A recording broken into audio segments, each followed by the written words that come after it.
श्री परमात्मने नमः। हरिः ओम्।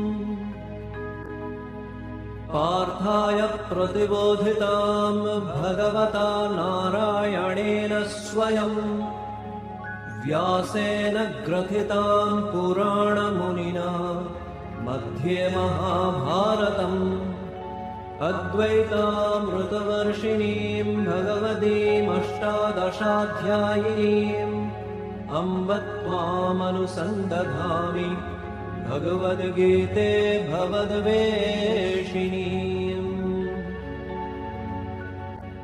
नमोऽस्तु ते व्यासविशालबुद्धे फुल्लारविन्दायतपत्रनेत्र येन त्वया भारततैलपूर्णः प्रज्वालितो ज्ञानमयः प्रदीपः।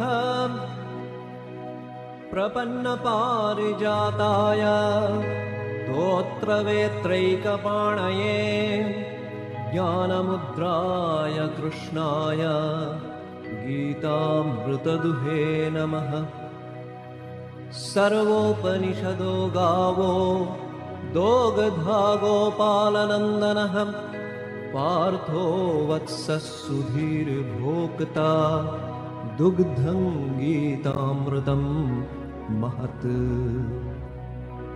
वसुदेवसुतं देवं कंसचाणूरमर्दनं देवकी परमानन्दं कृष्णं वन्दे जगद्गुरुम्।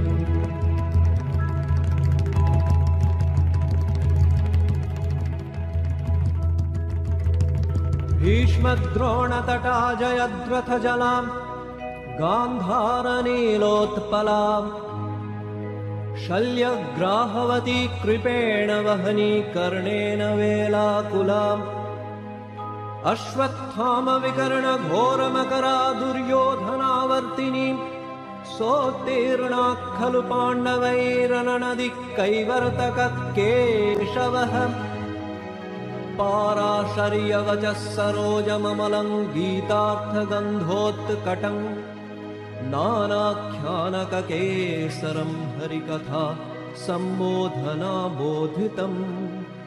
लोके सज्जनषट्पदैरहरः पेपीयमानं मुदा भूयाद् भारतपङ्कजं कलिमलः प्रध्वंसि न श्रेयसे।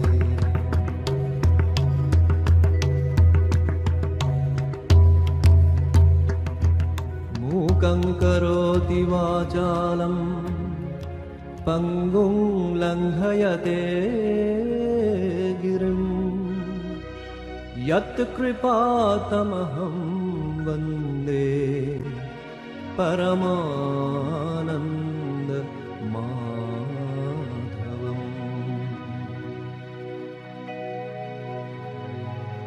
यं ब्रह्मा वरुणेन्द्ररुद्रमरुतः स्तुन्वन्ति दिव्यैस्तवैर्वेदैः साङ्गपरक्रमोपनिषदैर्गायन्ति यं सामगाः।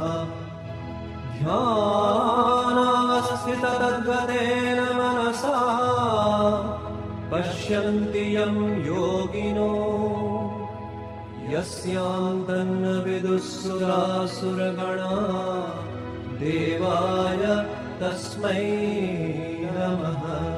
देवाय तस्मै नमः।